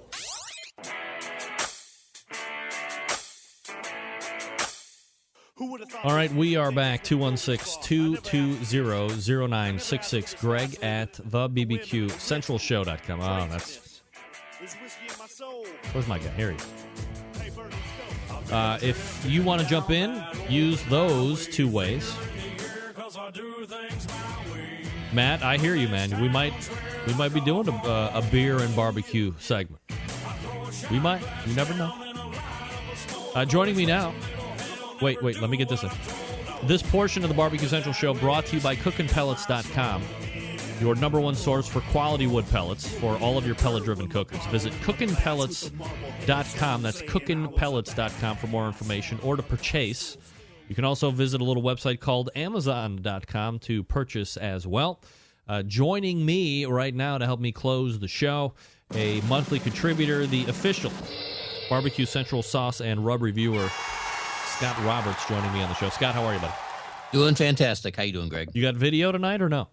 Actually, I do have video tonight. Well, hit the button, dude. Oh, how do we hit the button on here once you It's already the camera, call me the here? camera button. Let's try this here. Hey, you look see at me? He's a handsome man, ladies and gentlemen. Hi. I would go on a date with you. I would do it. Scott, what's up, man? Oh, nothing much. Just getting through a crazy busy life, and it seems like we're like skipping months here. I mean, things have just been so busy and hectic here. Yeah, it's a little more every other month than it has been every month. But I mean, don't feel bad. Dr. Barbecue has been, kind of every other month as well. But this is like a busy time for everybody. So I'm just happy when I can get you. Oh, I always love being on here. Let's see if from this point on we can do this monthly. All right, I will do my part to make sure that I'm touching base with everybody, and we'll make sure that we have you back up. At least on my side, we'll have you back up once a month, depending on what your schedule is like. It's a commitment.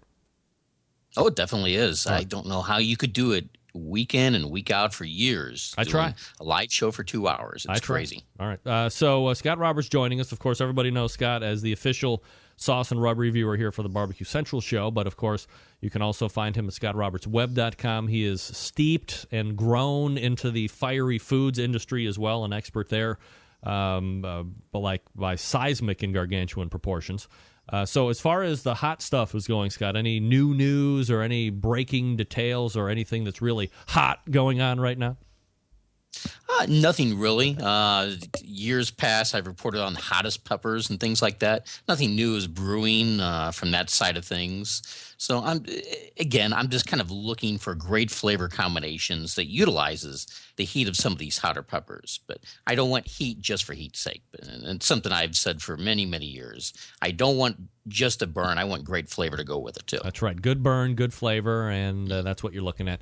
So tonight, instead of doing 2 new sauces and a rub, we decided we would kind of go back and talk about wing sauce, because I think, as any true barbecuer would tell you, that there is probably a good size arsenal of, well, maybe not arsenal, but we love to consume buffalo style chicken wings in some form or fashion. And why not go back to the old tried and true Anchor Bar hot wing sauce and or deviations of it? I make the original Anchor Bar wing sauce, if you can believe it or not. I have the recipe. And now you that type of recipe is typically a very thin vinegar-based Louisiana-style hot sauce and butter. But there are a lot of great wing sauces, and they will have that really base tangy flavor, but they just add so much more creaminess, just so much more that they bring to the game than that. I've kind of outgrown that Anchor Bar style sauce myself. Were you too good for me? Oh, I think so. All right. No, I'm not saying I don't want to it's date bad. you anymore. I don't want to date purpose. you. All right, yeah. So I love it. So I have, a stick of butter. I have 12 ounces of Frank's Red Hot original, not the wing sauce, but the Frank's Red Hot sauce, as I'm sure you know. It's a staple. And then I have some kind of vinegar in there, and I have some kind of other spices that I can't tell anybody. And, man, it is good, but I think, to me, just would splash on the Frank's Red Hot and call it a buffalo wing. But if you don't add some of the spices and that stick of butter, I mean, that adds that creaminess and the balance of butter flavor that complements the Frank's Red Hot so well. Man, people love that shit at my house. It's like gangbusters. Oh, you know what? When people make a sauce like that, it could be very, very good. A lot of people I know will just take that thin, watery, vinegary sauce, add just a little bit of butter, and it just, I don't know, it still kind of is runny and drippy. The stuff is dripping off. It really doesn't adhere to the chicken wing that well. I'm not a fan of that. I want some really deep stickability to that chicken, the real rich creaminess. And a couple of the sauces I'm going to be reviewing tonight will have that, thankfully. All right, so let's get into that. We're talking with Scott Roberts. The first sauce that you're going to be talking about is called Rippin' Red Wing Sauce. Yes, one that I discovered about 5 years ago by a good friend of mine named John Rosati. He is I got the bottle right up here. I have to remember to do all this again here. It's been a while. He is trying to create something that is thicker, and I will really emphasize that clingability to food. And he's really hit a home run with this type of sauce. Now, there are a couple different variations of the sauce. There's the regular mild, and there's the hot one. And to me, there's not much difference in the flavor profile between the two. As a matter of fact, not much difference in the heat. If you're just a complete wimp, go for the milder one. If you love a little bit of spice, go for the hot. It's not going to completely burn your mouth out. But it does have probably what I consider to be, on my scale, a nice medium heat. The thing about Rippin' Red Wing Sauce, I think it really, really suits grilled and smoked wings the best.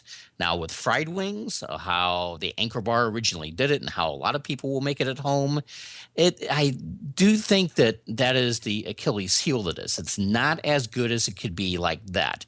But you get some wings, put some really good all-purpose barbecue rub on them, smoke the wings, grill them, and then put some of this Rippin' Red sauce the last couple of minutes of the cook, let it thicken up, and let it caramelize, and it is just an amazing thing to eat.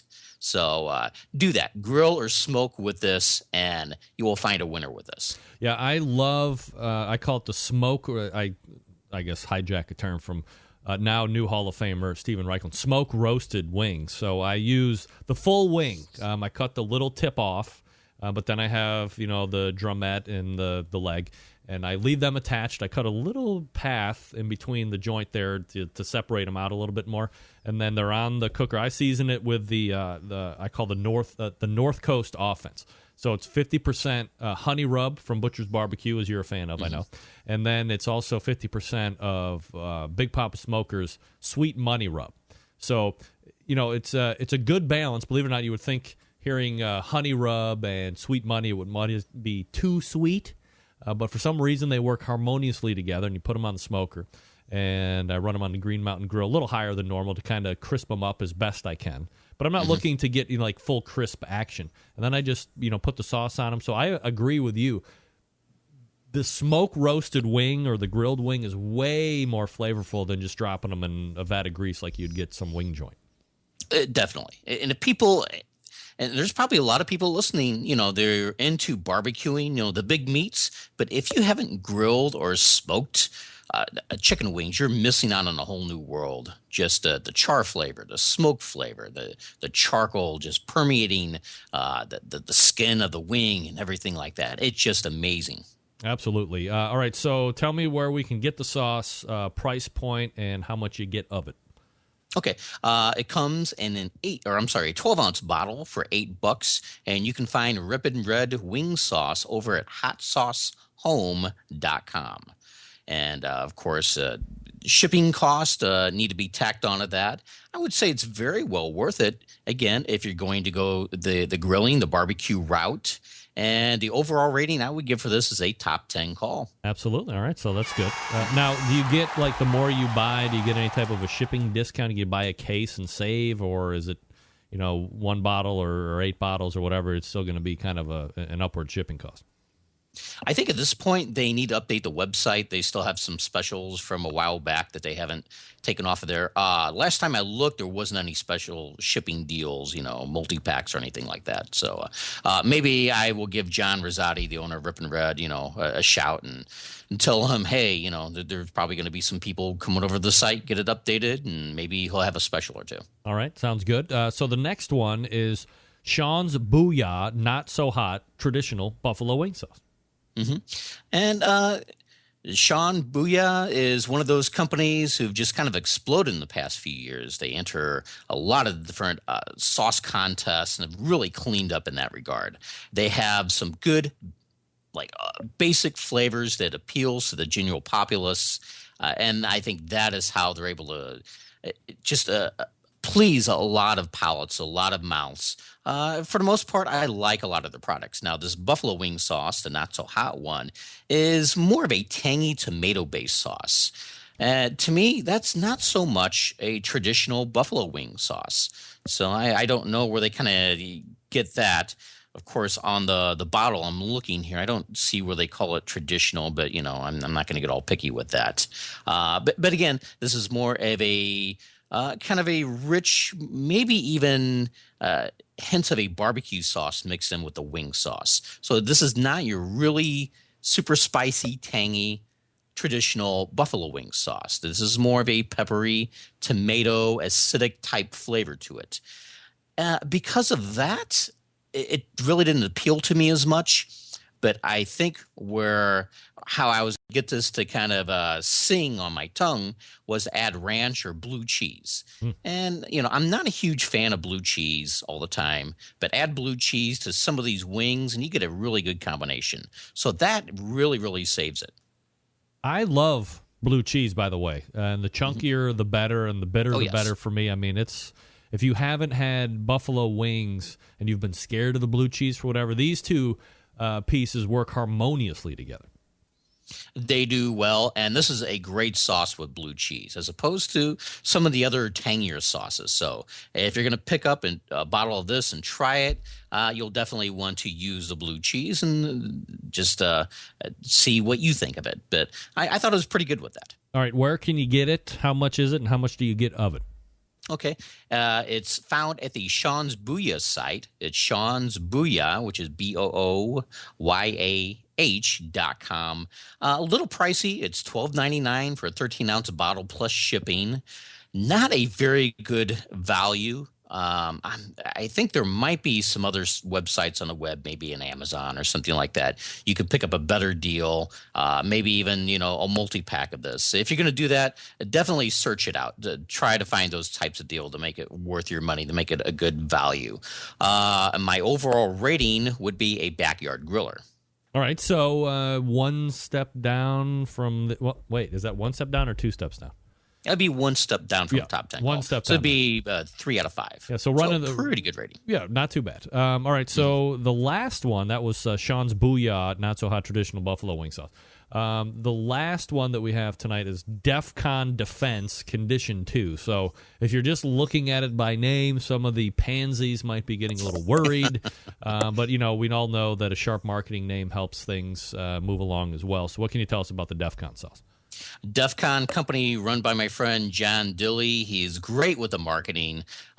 You'll find him at a hot sauce show. He'll be dressed up, and he calls it like a Mad Max combined with the Matrix, just the weird, laser lights and fiber optics, and all that really gets the people coming in. But you know what? It's not just a flashy light show or anything like this. This sauce is absolutely amazing. Matter of fact, I've gone on the record many times to say this is my favorite wing sauce of all time. All time. All time. Wow. Other contenders have come up and challenged it and have made a pretty good running as far as possibly making me change my mind, but I will always come back to this. It's just an amazing sauce.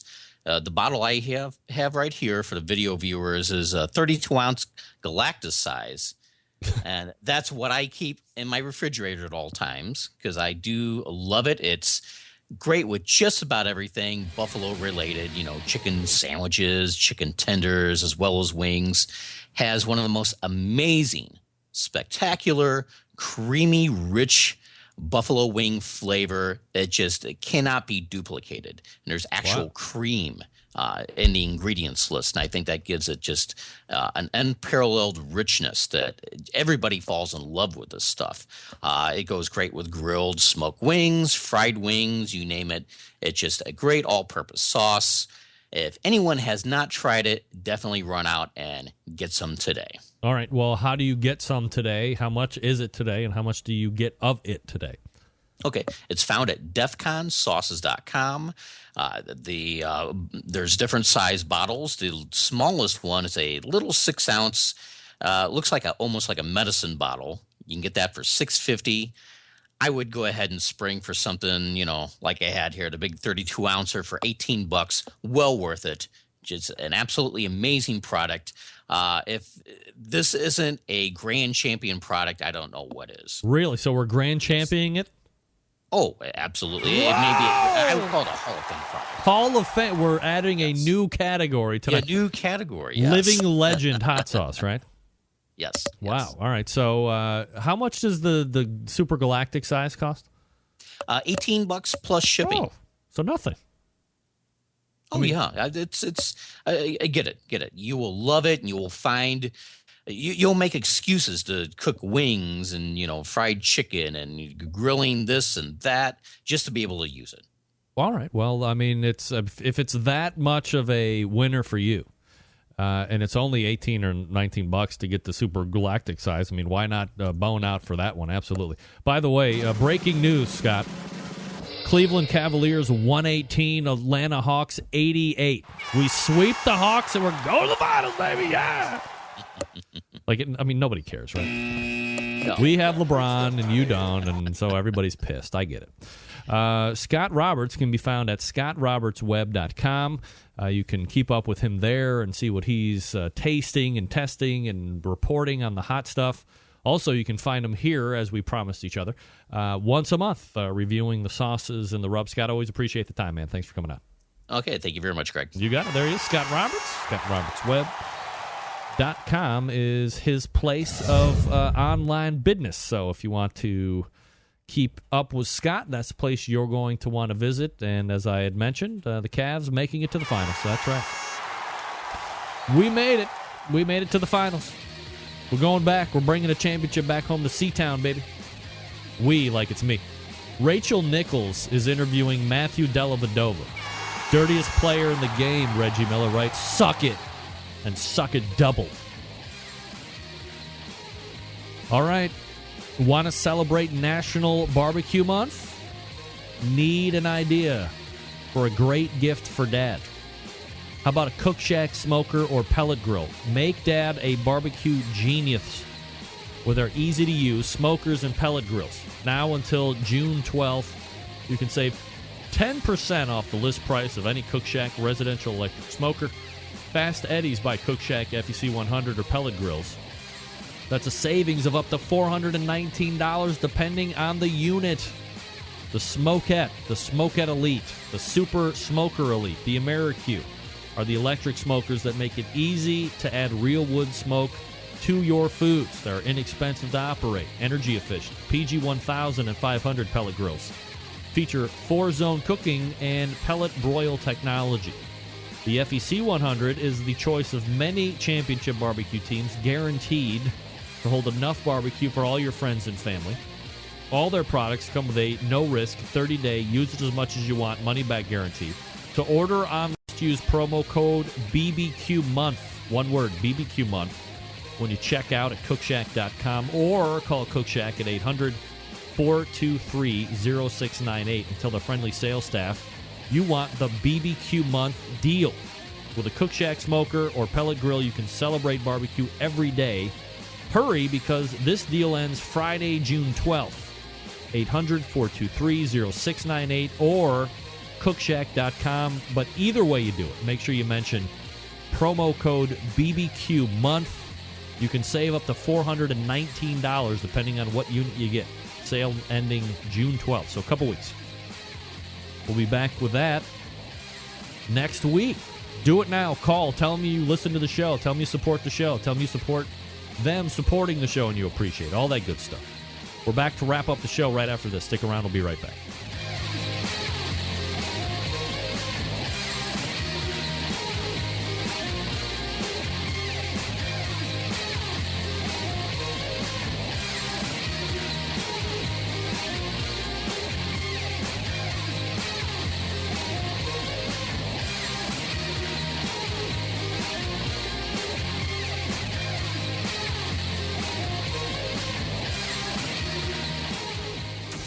Get in the smoke. Call 877-448-0433 to get on the air.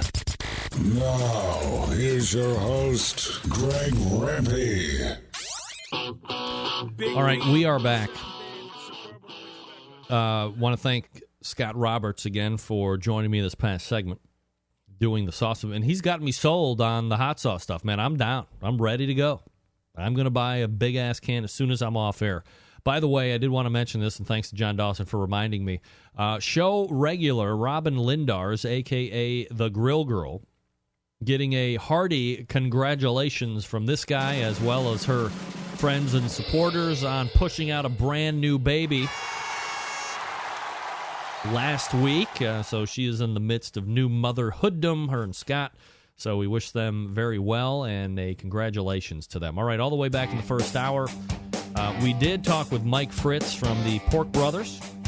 We talked with Daniel Vaughn from Texas Monthly, and then we talked with Scott Roberts doing this whole thing with the barbecue sauces, the wing sauces mainly. If you want to use the raw cast iron, it's seasoned each and every time. September 11th, 2001. I will never forget. Until next Tuesday at 9 p.m. Eastern Standard Time, this is your program host and proud U.S. American, Greg Rempe. Good night now.